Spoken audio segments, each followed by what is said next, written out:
नमस्कार। आज हम जानेंगे कि कैसे हनुमान जी ने श्री कृष्ण भगवान के बड़े भाई बलराम, उनकी पत्नी सत्यभामा, श्री कृष्ण के सुदर्शन चक्र और उनके वाहन गरुड़ का घमंड कैसे तोड़ा। महाभारत काल में हनुमान जी ने अर्जुन और भीम का घमंड भी कैसे तोड़ा, ये कहानी भी आज हम सुनेंगे। तो आइए शुरू करते हैं बलराम भैया की कहानी से।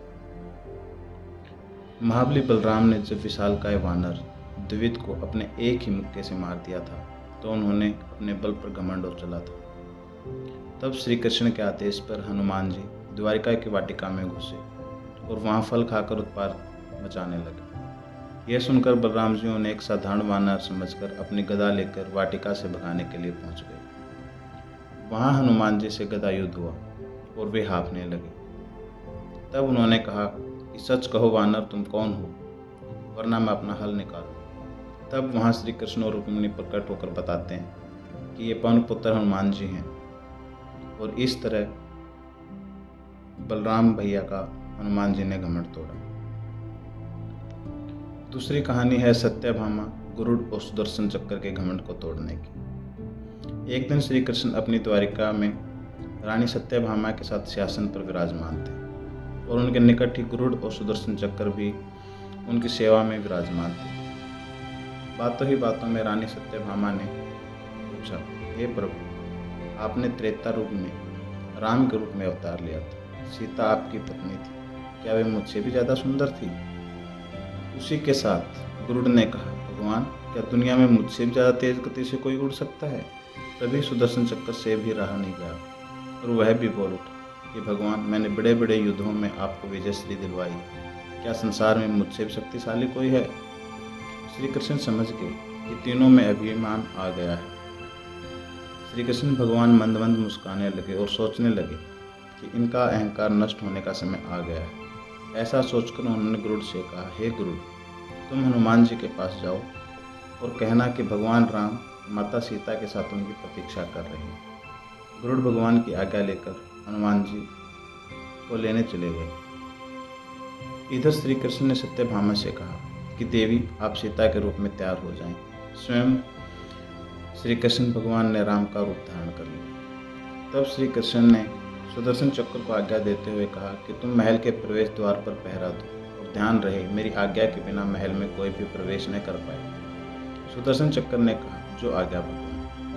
भगवान की आज्ञा पाकर सुदर्शन चक्र महल के प्रवेश द्वार पर तैनात हो गया। गरुड़ ने हनुमान जी के पास पहुंचकर कहा, हे वानर श्रेष्ठ, भगवान राम माता सीता के साथ द्वारिका में आपसे मिलने के लिए आए। आपको बुला लाने की आज्ञा है, आप मेरे साथ चलिए, मैं अपनी पीठ पर बैठाकर शीघ्र ही आपको वहां ले जाऊंगा। हनुमान जी ने विनय पूर्वक गरुड़ से कहा, आप चलिए बंधु, मैं आता हूँ। गरुड़ ने सोचा, पता नहीं यह बूढ़ा वानर कब पहुंचेगा। खैर, मुझे क्या, कभी भी पहुंचे, मेरा कार्य पूरा हो गया, मैं भगवान के पास चलता हूँ। यह सोचकर गरुड़ शीघ्रता से द्वारिका की ओर उड़ चले। जैसे ही गरुड़ द्वारिका पहुंचे, महल में पहुंचकर गरुड़ देखते हैं कि हनुमान तो उनसे पहले ही महल में प्रभु के सामने बैठे हैं। गरुड़ का सिर लज्जा से झुक गया। तब श्री राम के रूप में श्री कृष्ण ने हनुमान से कहा, पवन पुत्र, तुम बिना आज्ञा के महल में कैसे प्रवेश कर गए? क्या तुम्हें किसी प्रवेश द्वार द्वारा रोका नहीं गया? हनुमान ने मुंह से सुदर्शन चक्र को निकाला, वो आपसे मिलने के लिए मुझे इस संसार में कोई नहीं रोक सकता।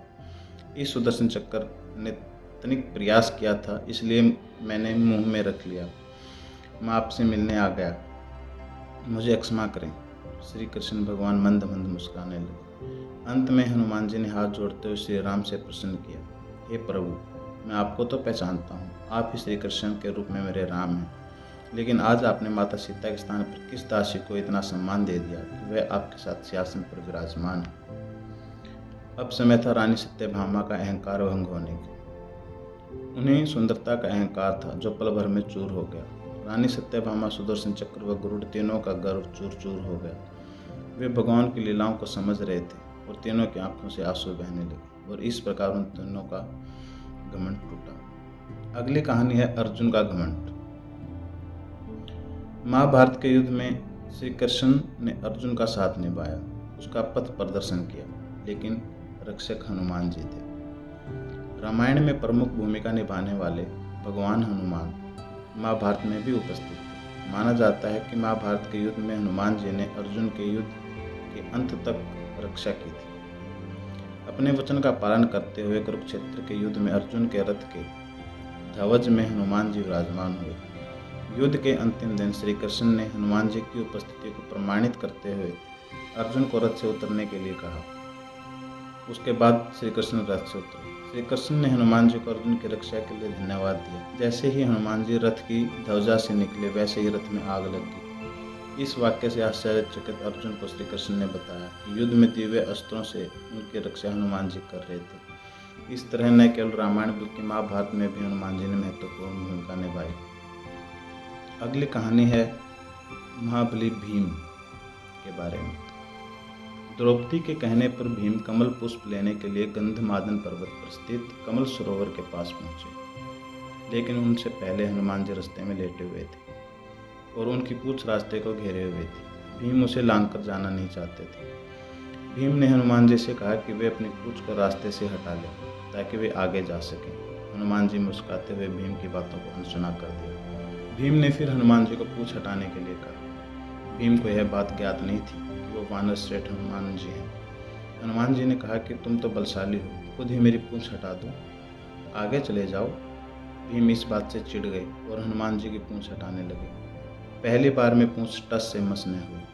फिर भीम ने पूरी ताकत लगाकर पूंछ को हटाना चाहा, लेकिन वह पूंछ को हिला भी न सके। हनुमान जी ने भीम के बलशाली होने के घमंड को क्षण भर में ही तोड़ दिया। जब भीम उनकी पूंछ को हटाने में नाकामयाब रहे तो उनको लगा कि यह कोई आम वानर नहीं है, तो उन्होंने हाथ जोड़कर हनुमान जी से अपने असली रूप में आने के लिए कहा और हनुमान जी ने भीम को अपना असली रूप दिखाया और उनका सबसे ज़्यादा बलशाली होने का घमंड तोड़ा। महाभारत में ही हनुमान जी ने एक बार अर्जुन का घमंड भी चूर चूर किया। उसकी कहानी इस प्रकार है। एक बार रामेश्वर में अर्जुन और हनुमान जी की मुलाकात हुई। तब दोनों में राम रावण युद्ध को लेकर कुछ चर्चा होने लगी। इस पर अर्जुन ने कहा कि आपके प्रभु राम तो वीर योद्धा थे, धनुर्धर थे, तो उन्होंने लंका जाने के लिए पत्थरों के बजाय बाणों से सेतु क्यों नहीं निर्माण करवाया। इस पर हनुमान जी ने जवाब दिया कि वानर सेना में बहुत बड़े बड़े सिपाही थे और बाणों का पुल वानर सेना का भार नहीं संभाल सकता। अर्जुन ने बड़े घमंड से कहा कि मैं एक ऐसा पुल बना सकता हूँ जो पूरी वानर सेना का भार संभाल सकता है।